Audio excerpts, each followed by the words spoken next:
প্রথমে খালি কড়াই বসিয়ে দিয়েছি, কড়াই গরম হয়ে গেছে, তার মধ্যে সাদা তেল পরিমাণ মতন দিয়ে দেব।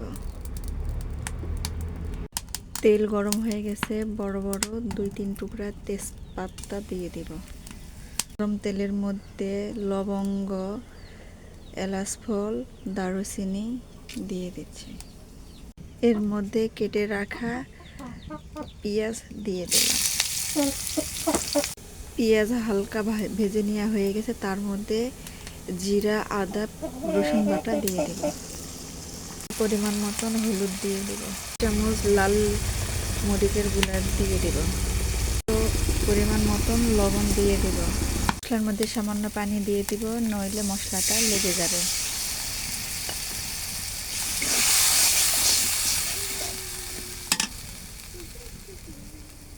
মশলা কষিয়ে নেওয়া হয়ে গেছে, তেল ছেড়ে দিয়েছে। এখন রেডি করে রাখা মাংস টুকরোগুলো দিয়ে দেব।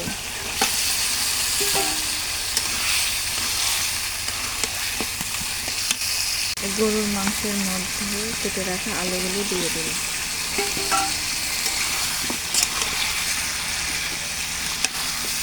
মাংস কষিয়ে নেওয়া হয়ে গেছে, পরিমাণ মতন পানি দিয়ে দেব।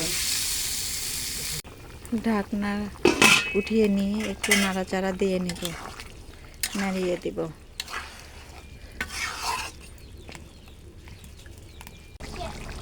রান্না হয়ে গেছে, এখন মাংসের তরকারিটা নামিয়ে নেব।